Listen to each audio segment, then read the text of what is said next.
The shears La'ela Nishmat, Osher Shmuel Chaim ben Ephraim Etziona, Esther Basara, Tzvi ben Shraga, my mother Rivka bas Yitzchak Isaac, Mira bas Yaakov, Tzvi Dov ben Chaim Pesach, Yisachar ben Shifra, Yitzchak ben Sarah, Leah bas Simcha, Avram ben Mordechai David, Reuven ben Shmuel, Chana Golda bas Yisrael, Chaim ben Fega, Yaakov ben Yitzchak, Yeshua ben Shmuel, Mata Leah bas Eliyahu, Mordechai Netzach ben Rivka, Osher ben Bracha, and Leila Nishmat, Elimelech, Levi ben Elimelech ben Levi Yitzchak. And Henny, Rasha. Oh, Leila Nishmat, Tzadeket, Henny bas Avraham Avinu, Leila Nishmatam. Yitzchak ben Sarah. I have it. I said it. Nechama Basori Meinu, Leila Nishmatam. Okay, Leila Nishmatam. Today's topic is the 7 days of creation or 7 billion years. What do I mean by that? Now, why 7 days of creation? Surely not 6. It says in Genesis 1 by Shabbat, Vayishbot bayom hashvi. God rested on the 7th day. Asher bara lakim lasot. That God created the rest. Now we know when it says Vayivra, we'll talk about that. Bara means yesh me'ayin. So there's something unique about the day of Shabbat where God created the concept of rest. By resting on Shabbat, God created the concept of rest. So they're actually not 6 days of creation, but actually 7. Vayishbot b'yom hashvi. When God rested on the 7th day, it says, Asher bara lehim lasot. God created the 7th day. How did he create it? By resting on it. We'll talk about that. Yesh me'ayin. If you look at side number 1, so is it 7 days of creation, or is it actually what? 7 billion years? Nah. Side number 1. Or were there dinosaurs in Gan Eden, Shirley? Or were there cavemen in Gan Eden? There's certainly cavemen in the West Bank, and in Gaza, a lot of, don't want to insult the cavemen. Don't insult the cavemen. Well, were there cavemen? Were they cavemen in Gan Eden, right? And is evolution kosher, or are dinosaurs kosher? To eat? Not to eat, to believe in them. We're going to talk about it. If you take a look, what? Many Orthodox people say you believe in dinosaurs. Right. The dinosaurs are not kosher. Huh? If you take a look at side number 1, it says on top of the page, Chof Aleph, Vayivra Elokim es hataninim hagedolim. God created the giant sea monsters. Side number 1. Your handwriting. In my handwriting, Vayivra Elokim et hataninim hagdolim. It says God created the giant reptiles. Tanin means a giant reptile. The Ramban wonders, he says, by all the other creations, it says Vayas Elokim, Chayat Haaretz. Vayas Elokim, Vayas Elokim. The word Vayivra is written only 3 times.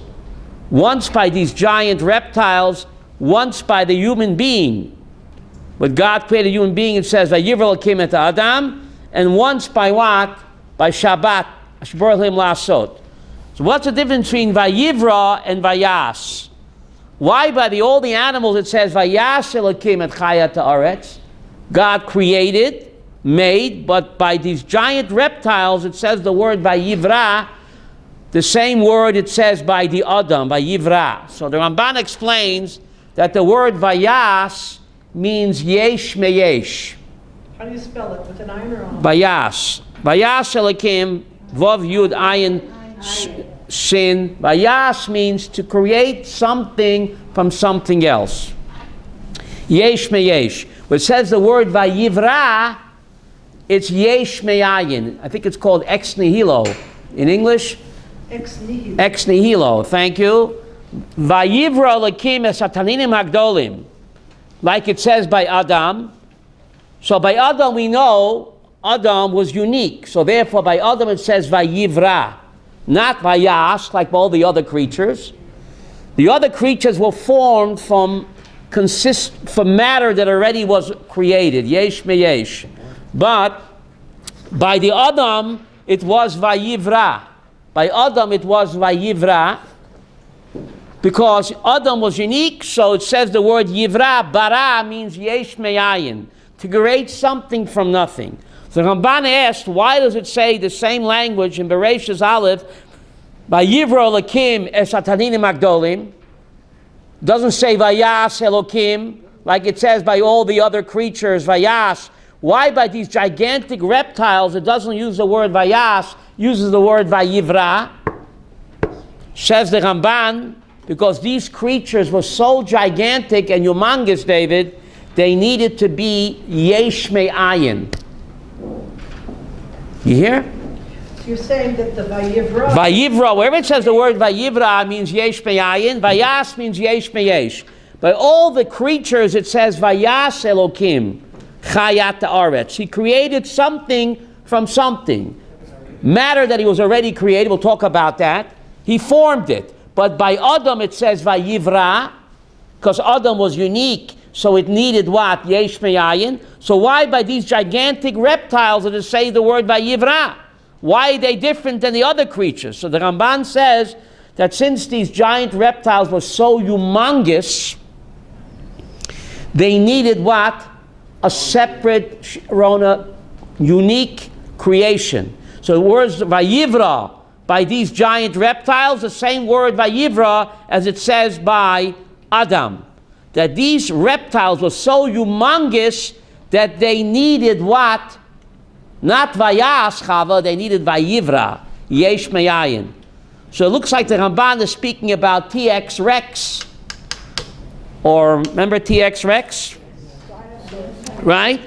That they were so humongous, David, they needed not Vayas, Vayivra, Yesh Me'ayin. So that's pretty amazing. Yes? You relocated, I see. You lost your lease. You lost your lease, okay. So the reptiles, the giant reptiles. Tanit means gigantic reptiles. But the man was created from the earth. Yesh v'yesh. Vayivra, it says Vayivra Elokim es Adam. We're going to talk about that. We'll talk. Let's talk. And yet it says Vayivra. The Ramban tells us the Kabbalah the word Vayas means Yesh Me'yesh. Vayivra means Yesh Me'ayin. So he's comparing the creation of the human, Sonia, to the creation of TX Rex. Tyrannosaurus. Because these creatures are so humongous, they couldn't be Vayas. God had to create something from nothing. This is the Ramban writing in the year 1265. Now, a few years back, I don't know if you remember, but they on the Strauss Milky products, they put a picture of Dino the dinosaur. And the Haredim said that if you don't remove Dino from the pudding, we're not going to give the Hashgacha, we're going to boycott it. Because there's no such thing as a dinosaur. So Strauss had to take Dino off of the chocolate pudding. Okay? Well, some people say, don't confuse me with the facts. If you look at side number 1, what you're looking is Derush Orachayim. This is the end of the Zikin, the commentary of the Mishnah by the Tiferet Yisrael. This is a facsimile of the original Danzig edition written in the year 1845. What's amazing is, if you look in your current Mishnayot, Sonia, someone tore this page out. It's mysteriously Sharona missing. Please show it to Rabbi Yitzchak. This is a copy of the original. In the modern Mishnayot, this page was been torn out. The Tiferet Yisrael, he's a superstar, Haredi rabbi in Danzig, Germany. You can't study Mishnah without him.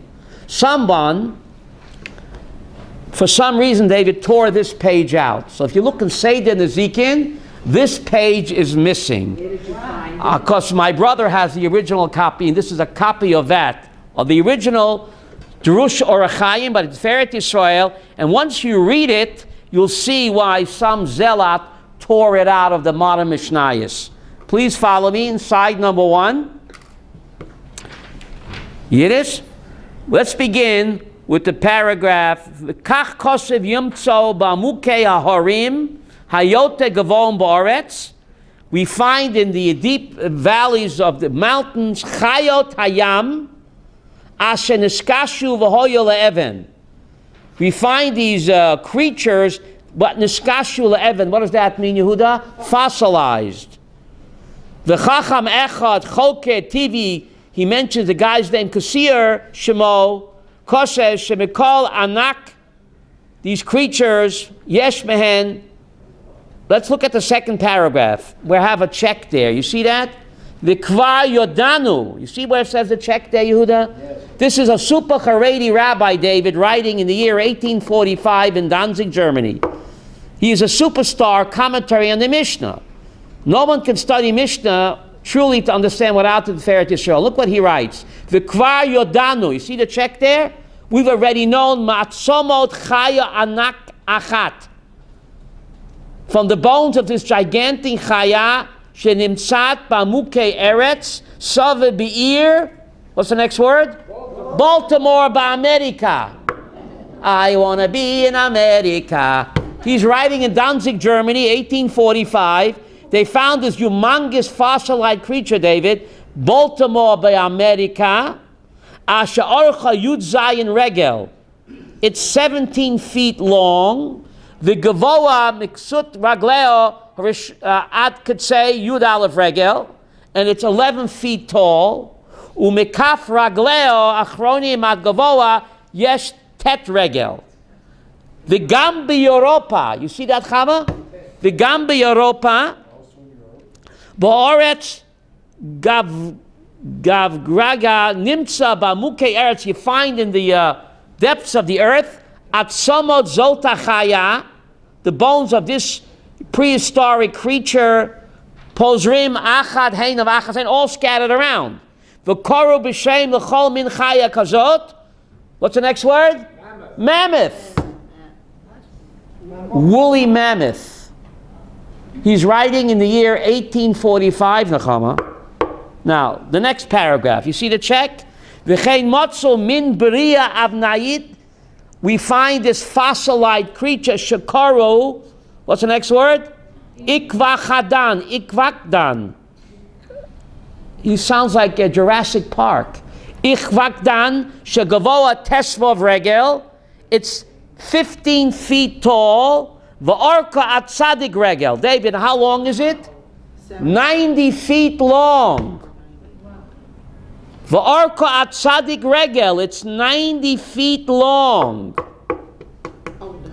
Ubetoich tachnut avareo shaftu tachniim shamacho rak chatzir. And you find that what? That this was a creature that only ate what? Vegetation. V'od min chaya acheret, and another creature, Motza Shekare Maglosaurus. David, it's incredible. Maglosaurus. See that?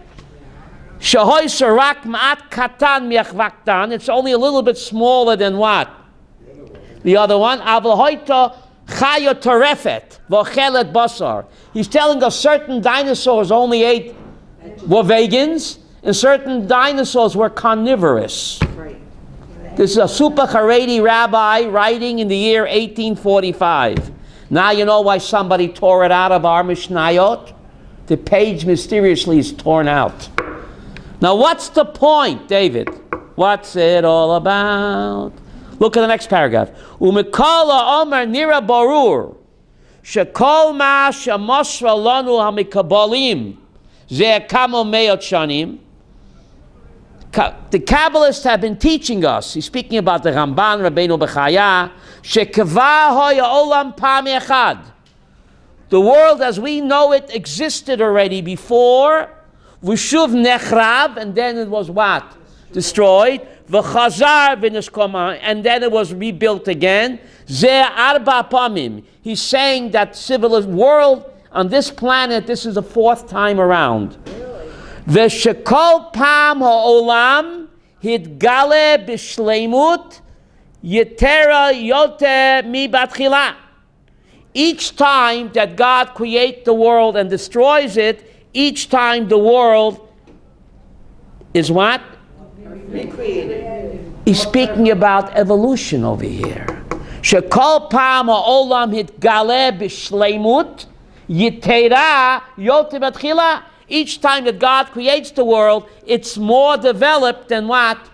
Before. He's speaking about guided evolution. A super Haredi rabbi, writing in the year 1845, Darwin did not come out with his theory, David, you can Google it, until 1859. This was written in Danzig, Germany. My brother has the original. I photocopied it in 1845. Darwin did not go public until 1859. So why, Yehuda, is this censored from our Mishnayot? Because some people say, don't confuse me with the fact. You don't take the dino off of the Strauss pudding, we're not going to give hashgacha. Because of Haskalah.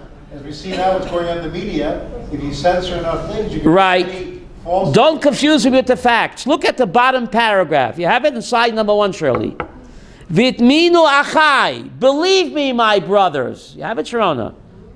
Shesod hanifla hazeh. What is sod hanifla, Rabbi Yaakov? Sod hanifla hazeh. This wondrous secret. Which wondrous secret?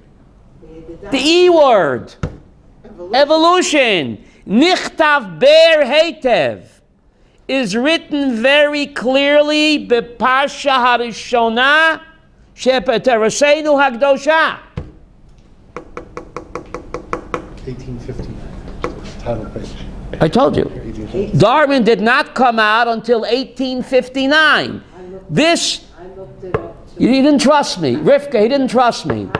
You're from Missouri, right? I looked it up also, I must tell you. You see that? Next time you'll believe me? I want to confirm. Good. So Darwin at 1850, this was written in Danzig, Deutschland, 1845, David. So what's the point? David, look at the last paragraph. You see a check there? Vitminu achai. Believe me, my brother. He ain't heavy. He's my brother. Shesod hanifla hazeh. This wondrous secret. Which wondrous secret? Evolution. Nichtav be'er heitev. Guided revolution. That's right, evolution. Nichtav be'er heitev is written very clearly beparsha harishona shepetereseinu hagdosha. Duba kulaba hafochba vafochba de kulaba. We have nothing to fear from the truth, from guided evolution. If you turn over the page, you want to be more shocked. If you turn over the page, were they cavemen in Gan Eden? But there are plenty of cavemen in Ramallah. I don't want to insult the cavemen. They only kill for food. Right. Now look at the top of the page. You have it? Chava. Bereshis Hey. Vayikra Shemam Adam. He called their name Adam. Should have said, David, Vayikra Shemoy Adam. What do you mean he called their name Adam? What came before this? Mm-hmm. What was before this? I want to focus on this, Rivka. Look at the Torah Tamima, Vayikra Shemam Adam. What's bothering the Gemara in Yevamos, it should have said Vayikra Shemo Adam. He called his name. No, it says he called their name Adam. Why is that? Omar Rabbi Lazar, Kol Adam she'ein lo isha, eina Adam. Is that PC? Any man that doesn't have a wife is not complete human. Shenemar Zochar Nekeva Baram Vayikra Shemam Adam. So only when you marry your better half are you called what? A complete mensch. A complete mensch. So only when Adam married Chava, Vayikra Shemam, not Shemo, together, so happy together. Yiddish Nachama, only then is he called Adam. Therefore, by Sheva brachos, Sonia, by the Sheva brachos at the wedding, we say, Baruch Atu Hashem, Yotzer Adam. Why do you make that bracha? Because before he was married, he was not complete Adam. Only when he got married, by the Sheva brachos, Baruch Atu Hashem, Yotzer Adam. Rak achshav, that you found your better half, are you called what? Complete Adam. Baruch Atu Hashem, Yotzer Adam, Rak achshav. Therefore, by Sheva brachos, you make that bracha. So anyway, look at the next pasuk in the text. David, pasuk Gimel, you with me? Vaychi Adam shlosha ma'at shana. Adam lived 130 years. I'm reading the text Gimel. Vayoled b'dmusay kitzalmo. He gave birth according to his image and his form. V'yikra shemo Shet. And he called his name Shet. Shet means foundation. Seth. Evan Shetiyah. Look at the footnote, please. Torah Tamima. Vayoled b'dmuto kitzalmo. Only after 130 years did he give birth to a child, bidmuto kitzalmo. What happened all that time before? He was in depression. Omer Rav Yirmiyah ben Elazar Malki, you have it? Footnote Gimel, Torah Tamima. I think it's highlighted, no? No, it's not highlighted? Oh, it's checked. Vayoled bidmusa kitzalmo. Omer Rabbi Yirmiyah ben Elazar. Kol otam hashanim. Shoy Adam Rishon binidui. After Adam and Chava sinned with the Eitz Hadas, Chava put Adam in nidui. She kicked him out of the house. They had a lover's quarrel. How long did they quarrel? 130 years. If you live 900 years, it's not so long, right? David. Hoylid ruchin v'sheidim v'lilin. He gave birth to these creatures, Adam. Shenema ichi Adam shloshim mat shana. I'm reading the text, David. You see that Torah Tamima Gimel? Adam, after 130 years, vayoled bidmuto kitzalmo. Only then did he give birth to what? Someone like him. Melamed.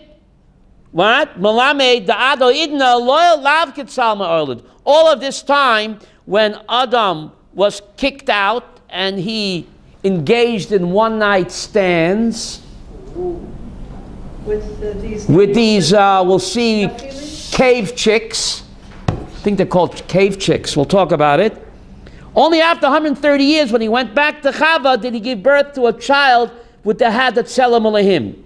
So what are we talking about here? Look at footnote Chet. See how it says Rambam, footnote Chet? Footnote Chet in the Rambam. Down at the bottom. See, there's a check there. Last line on the right side. Harambam Amor Avuchim Perik Zayin, on top of there. Merishon Biur. Inyan Agodu. What does it mean? Da Kavana Shaholid Ruchin Shadin Velilin. What does that mean? Hainu Rak Gufim Hadomim La Anoshim. Avabalo Adas Ashlama Kumo Kofim. What does that mean, Rivka? The Rambam is telling us that when Adam and Chava were alive, they were human-like creatures roaming the earth. They looked human, but they didn't have a Tselem Elohim. So when Adam and Chava had a lover's quarrel for 130 years, this is a Gemara in Eruvin, page 18, the way the Rambam explains it, Adam was engaged in a one-night stand with these cave-like women. After 130 years, Chava took him back, reunited, and it feels so good. And they finally gave birth to a human child called what? Shet. Bidmuto kitzalmo. Isn't that incredible? So the Rambam explains that when Adam and Chava were alive, there were other human-like creatures roaming the earth. Otherwise, who was Adam having relations with? And they gave birth to these creatures called Shadin Vilulin. What does Shadin mean? Demons. The Rambam didn't believe in demons. So he says these were what? Cro-Magnon, Neanderthal creatures who looked human but did not possess the godly soul. What made Adam and Chava unique, David? They had the Tzelem Elohim. But existing with Adam and Chava and predating them, they were these human-like creatures. You listening? When did they become All ears. Oh, How did he avoid AIDS? on a Motzei Shabbat Shir in Boston, heard by hundreds of people, Rav Yitzchak probably knows this better than me, Rav Soloveitchik mentioned a Motzei Shabbat Shir. Rav Soloveitchik mentioned, if you see a human monster like Hitler or Stalin that have no shred of human sympathy, perhaps, he said, Rav Soloveitchik at a Motzei Shabbat Shir, Rabbi Yaakov, he said, perhaps they are the offspring of Adam and these cave-like chicks.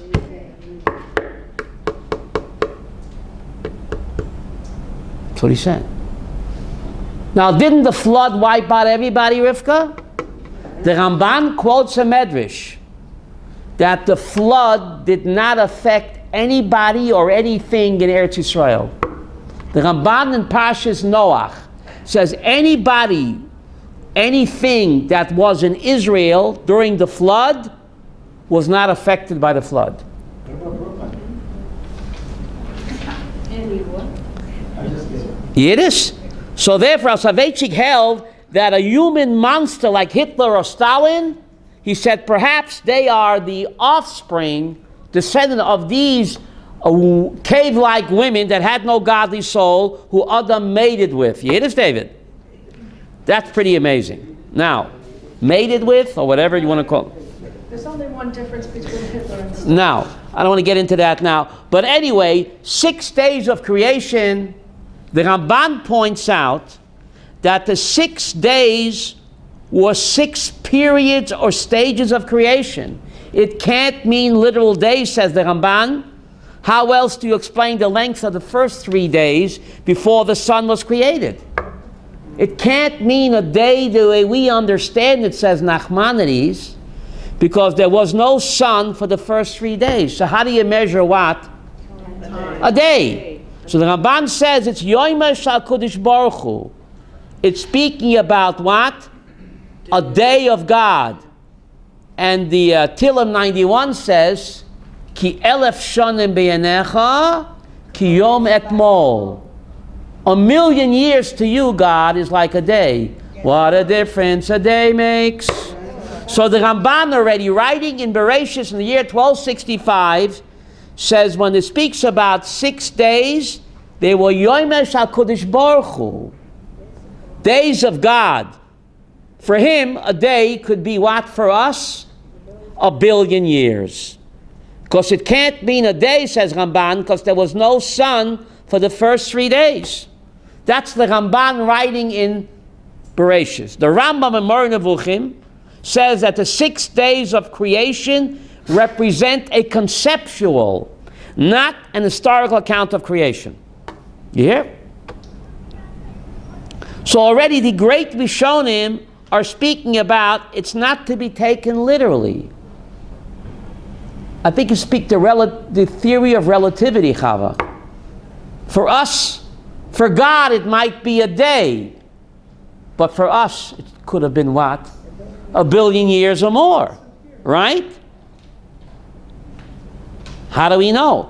And the Ramban, writing on Genesis 2, Pasuk 7, you can get yourself a translation. I think Dr. Shaval translated. The Ramban, writing on Genesis 2, Pasuk 7, says, Vayia Adam lenefesh chaya.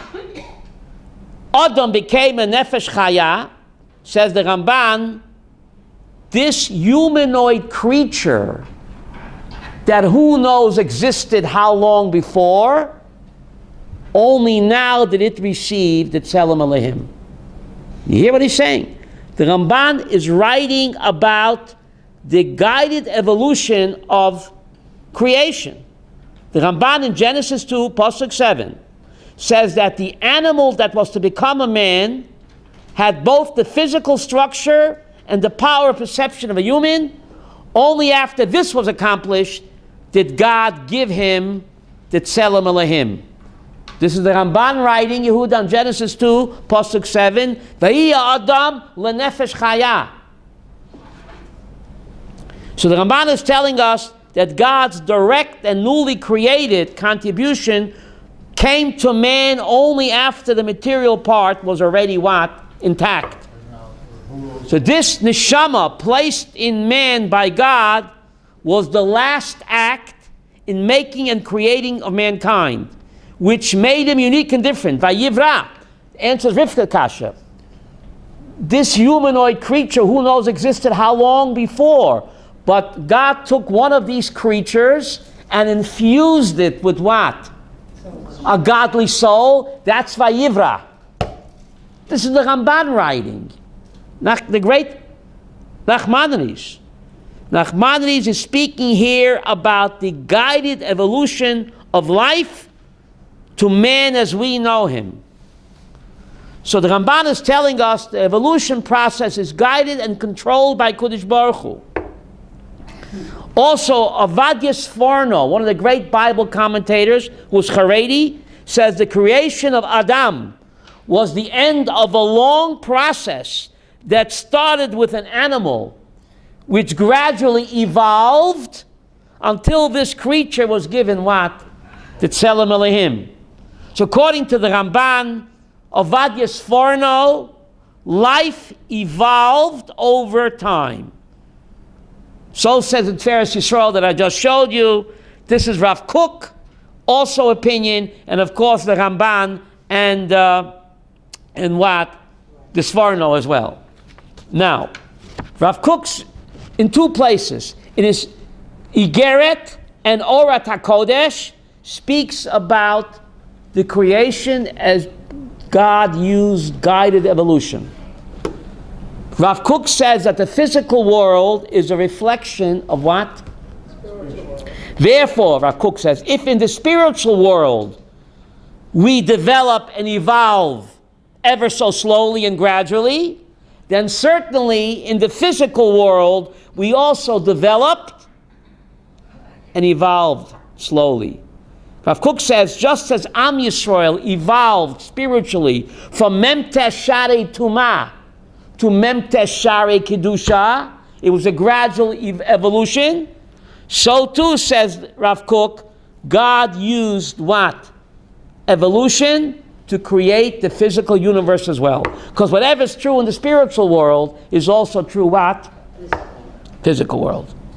Now, there are remarkable similarities between the account of creation and evolution. Please hear me well. You can check me up.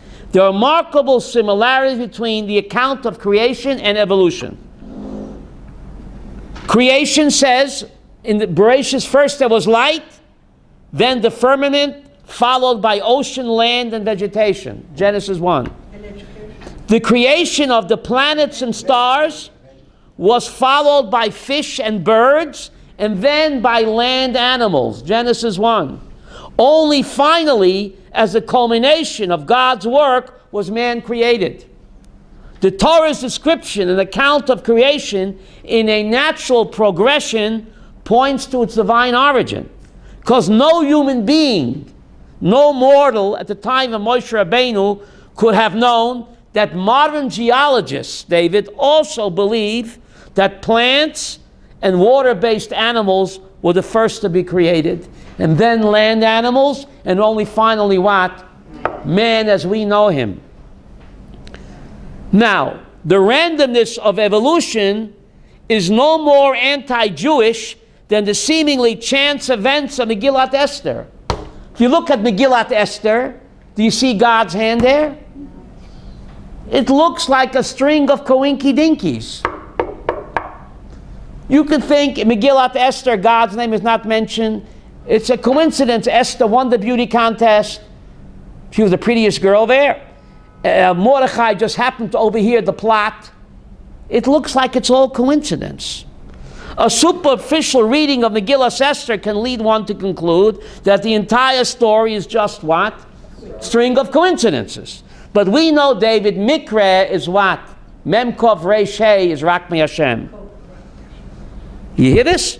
So Rav Kook said that just like Megillah Esther, it's all God behind the scenes, but if you don't want to see him, you won't find him. The same thing with evolution, said Rav Kook. This is our test. Will we say it happened by chance, or will we believe that HaKadosh Baruch Hu was pulling the strings of evolution, guided evolution? Now, what's amazing is we believe the world is 57, 76 years old. Do we believe that? No! Hello! According to the Ramban and the Sforno Rav Kook, and I showed Pharisee, the world is billions of years old. 57, 76, surely, is when this human creature received the godly soul. See, what concerns us is when is this human creature got to Tzelem Elohim? With billions of years before that, Yaakov, of course there was creatures. But it doesn't concern me. I'm counting when this so-called human creature got the godly soul. That was 57, 76 years ago. Scientists agree, David, that man, the way we know him, with super intelligence, is only 6,000 years old. You could Google that as well. Millions of years ago, there were these Cro-Magnon type creatures roaming around. That doesn't concern me. For me, the clock began ticking when this so-called human creature got to Tzelem Elohim. That was 57, 76 years ago. Man, as we know him, fully developed intellectually, scientists agree is not older than 6,000 years. You can Google that also. So you see, the Torah has nothing to fear from what? Evolution. Ha-fochba, the kulaba. You want to say that dinosaurs don't exist? You teach that to your kids. These giant bones, they're here. What do you say? They're fabrication? Why are you lying to them? You think you're giving Kavod HaTorah by lying? Lillian, no, we don't give the Torah glory by lying. Ha-fochba, va-fochba, the kulaba. Everything is in the Torah. Evolution was just another tool that God used. You're going to say God couldn't use the tool of evolution? You're putting a limit on God? You think you're doing God a favor by denying facts? This Tiferet Yisrael, he wrote it, and therefore he was censored. David, censored. Don't confuse me with the facts. And the Rambam Moreh Nevuchim was in hot water when he wrote about these human-like creatures roaming the earth. And therefore he got in hot water too. They burned his books. They burned his books because of that. But it's the truth. Okay, but you have to What? And the Ramban writes about it, and the Sforno, and Rav Kook, and the Tiferet Yisrael. What do we got to be afraid of? Right? So were there dinosaurs in Gan Eden? Why not? But Adam, as we know him, didn't appear until 57, 76 years ago. But the dinosaurs and these human-like creatures, they existed eons ago. It doesn't contradict the Torah. Because the Torah is concerned with the human being the way we know him when he got to Tzelem Elohim. And that's what it says on the Bereshis, Vayhi Adam shlosh ma'at shana, vayol bidmuto kitzalmo. The Tzelem Elohim. So the Gemara says clearly there were these other human-like creatures. The Gemara calls them Shadim. The Rambam didn't believe in Shadim, David, so he calls them what? Gufim hadomim la'anoshim kamo hakofim. What is that? Planet of the Apes, David? Planet of the Apes. Kamo hakofim. These are Cro-Magnon Neanderthal. You can't deny that. Doesn't contradict the Torah at all. Everything is in the Torah. In the parsha that we read, the Haftorah, Berega koton azavtich, God said, one moment I abandon you, ubarachim gedolim akaptzech, and with great mercy I will gather you in. What's rega koton azavtich? A minute for God is 2,000 years for us. David, berega koton, we read it yesterday. If you're listening to the Haftorah, God says that this bitter exile, which is 2,000 years old, Sonia, God says, rega. For him it's a rega. For us it's what? 2,000 years. And he said, Ke'elef shonim b'yanecha, 1,000,000 years to you, kiyom etmol. Elef is 1,000. What's the difference? 1,000 or 1,000,000? What difference does it make? The Ramban speaks about Yomer Shal Kodesh Baruch Hu. He says there were 6 days. No, 6 periods or stages of creation. And who knows how many, what's the word, eons? Yeah. Past. The Ramban is, look in Genesis 1, the Ramban, you can get a translation, Art Scroll translated the year 1265. And what's amazing is, the Ramban said, Bereshis bara Elokim Hashamayim. The Ramban quotes the Kabbalah, Shamayim is an acronym, David, of Eshumayim. What is Eshumayim? Fire and water. What does that mean? That's the nebula. Scientists 60 years ago say that first there was a nebula. They call it the cosmic soup. They call it fiery liquid gas, and from that evolved the universe as we know it. So in the year 1265, Sonia, the Ramban says, first God created Eshumayim. What's Eshumayim? Fiery liquid gas. That's the nebula. Nebula. And the nebula. Nebula. Thank you. I have a tooth missing, so I'm not pronouncing correctly. Someone put a key in the challah that I ate. They put a file. I ate challah yesterday. Someone stuck a file in there. After Pesach is the Anyway. So anyway, where was I? Nebula. In the nebula. The Ramban in the year 1265 is writing about the nebula. Thank you.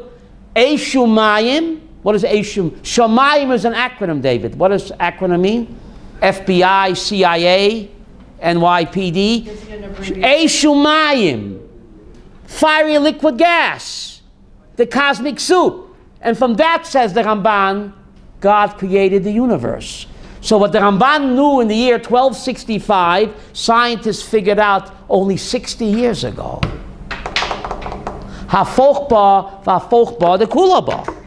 So everything is what is already in the Torah. Now, Bereshis, the Zohar says, Bereshis bara Elokim. So the Zohar quotes a pasuk, Reshit Chachma Yirat Hashem. The pasuk in Tehillim 111, Yehuda. Bereshit bara Elokim, says the Zohar, Bereshit b'chachma. Because there's a pasuk in Psalm 111, Reshit Chachma. Says the Zohar, the word Chachma, rearrange the letters of the word Chachma, Chet, Kof, Mem, Hey. The Zohar says you get Koach equals Ma. The word Chachma, rearranged, David, is Koach equals Ma. What does Koach mean? Koach means what? Koach means energy. What does Ma mean? What's the matter? Hello? 2,000 years before Einstein, the Zohar said God created the world b'chokhmah. The word chokhmah is an acronym, Yud, of koach. Koach means energy, became ma. Mazeh, matter. Energy became matter. 2,000 years before Einstein. Who knows this? Good thing you came today. Everything is in the Torah. What Einstein said, when? In the 1930s. The Torah already said before. The Zohar already said before. Energy, koach, became ma. What does ma mean? What's the matter? Get it? What's the matter? Ooh, mazeh. Everything is in the Torah. We have nothing to fear from science. The word hateva. How do you say nature in Hebrew? Hateva is gematria Elokim. Who's good in gematria here? Hateva, nature is gematria 86. That's the same word as Elokim. What we think nature is actually what? Is what? Hashem. But the word teva is gematria Elokim. Hateva is gematria Elokim with a hey, not with a kaf. So we say nature's teva, but anyone who knows Hebrew, the word teva, toveya bayam. What does toveya mean? Wow. Submerged. God is submerged in nature. Peekaboo, just like God is submerged in Megillat Esther. What does Megillat Esther mean? Legalot et Hester. Peekaboo. So God is submerged in nature. You want to be fooled and think it's a string of coinky-dinkies? B'vakasha. Just like Megillat Esther, you have to connect the dots. The wonderful creation that we have, God is hiding. Hateva, Yehudas, ask your teacher, Hateva means means what? Toveh means to be submerged. Because God is submerging himself in nature. Why, Shirley? Otherwise we wouldn't have free will. If he'd reveal himself, we'd all be robots. In order free will to operate, Sonia, God has to what? Hide himself. Like in Megillat Esther, plant clues, giant T-X Rex's bones, Cro-Magnon bones, Neanderthal bones. You want to say it happened by itself? You think Megillat Esther happened by itself? God's name is not mentioned once, David. Our challenge is what? Not to be deceived. Not to be fooled, to connect all the dots and realize Hashem is planting these clues in order to give me the opportunity to exercise my free will. You make the call, right? It's just amazing, David. Two people can be admiring a butterfly, and one person is doing a mitzvah and the other guy is wasting his time. The Rambam Moreh Nevuchim says this. If you admire the beauty of nature, the Rambam says that you really cannot fully love God unless you're a nature lover. Here it is, David. Yeah. The Rambam Hilchos Yesod Torah in Moreh Nevuchim, there's a mitzvah in the Torah, Yehuda, to love God. He says one way is to study Torah, but it's not enough. You have to what? Be madly in love with nature. Because who is nature? It's really God. It's really HaKadosh Baruch Hu. You admire a butterfly. You hear a babbling brook. Is that the right word, David? Babbling brook? Yeah. Better than babbling idiot. Who's the babbling brook? That's God talking to you. Or you could just say it's just a babbling brook. So two people could be admiring a babbling brook or a beautiful meadow. One guy's wasting his time, and the other guy surely is what? Loving God. It depends on your hashkafa. Surely, that's why great rabbis, great Kabbalists were what? Nature. Great nature lovers. Were they wasting their time? No. Great Kabbalists would spend hours in forest admiring what? A butterfly or a babbling brook. Were they wasting their time, David? They were loving God. Or the foliage, the leaves, right? What? Is that why the breast lovers go out into That's right, not just the breast lovers. All great Kabbalists would go out into the forest and meditate on the beauty of nature. They're not wasting their time. They're what, David? Communing with the Holy They are loving God. Because when you look at a butterfly with the right hashkafa, you're looking at God's beauty. When you hear a babbling brook, it's God talking to you. The Gemara says in Brachot, when you feel the wind against your cheek, you ever feel the wind against your cheek? It's a Kodesh Baruch Hu going like this. How do you say that in Yiddish? I mean, a knip and beckel.